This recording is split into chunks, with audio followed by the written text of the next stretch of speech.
আমিনুল ইছলাম ডাঙৰীয়া বিপুল ভোটত জয়ী হ'ব, ৰেকৰ্ড সংখ্যক জয়ী হ'ব। আজি তেখেতক সমষ্টিত কিয় বিচাৰিছে সেই কথাটো আপোনালোকে জানেনে? নুৰুল হুদা ডাঙৰীয়া কংগ্ৰেছৰ বিধায়ক ইয়াত সমষ্টিত এনেকুৱা দুৰ্নীতি কৰিছে, যোৱা 50 বছৰত এনেকুৱা দুৰ্নীতি হোৱা নাই। দুৰ্নীতি ভ্ৰষ্টাচাৰে এই সমষ্টিখন তছ নছ কৰি পেলাইছে এই কংগ্ৰেছী নেতাসকলে। আজি এই কংগ্ৰেছী নেতাই কেৱল অকলেই নহয়, আজি চাওক পঞ্চায়তৰ ভিতৰত যিমান প্ৰতিনিধি আছে এই সকলো কেইজনে মিলি আজি এই সমষ্টিটো শেষ কৰি পেলাইছে। আজি ৰূপৈয়াত সমষ্টিত যিমানখিনি কাম হ'ব লাগিছিল সেইখিনি কাম হোৱা নাই।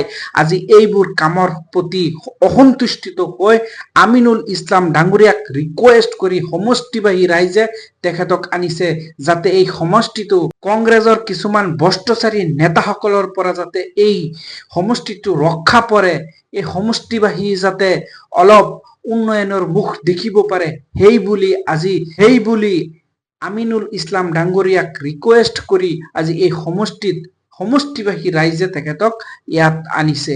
আজি তেখেতে মনোবলেৰে ৰাইজৰ সঁহাৰি পাই, উষ্ম আদৰি পাই আজি তেখেতে এই সমষ্টিত কাম কৰিবলৈ খোজ দিছে।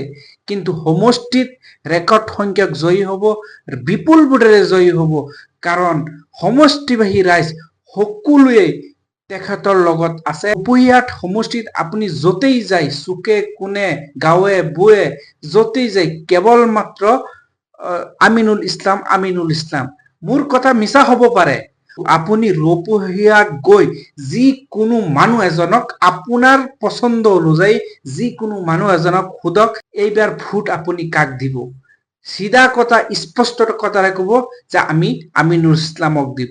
1 মিনিট 1 ছেকেণ্ড দেৰি নহয়, তেখেতে স্পষ্ট ভাষাত কৈ দিব। এইটো মোৰ মিছা কথা নহয়, এইবোৰ হৈছে সমষ্টিবাসীৰ কথা, সমষ্টিবাসী ৰাইজৰ কথা। আজি আমিনুল ইছলাম কেৱল সমষ্টিৰ বাবেই নহয়, আমিনুল ইছলাম এই অসমখনৰ, এই ভাৰতবৰ্ষখনৰ বাবে তেখেতে মাত মাতি আহিছে।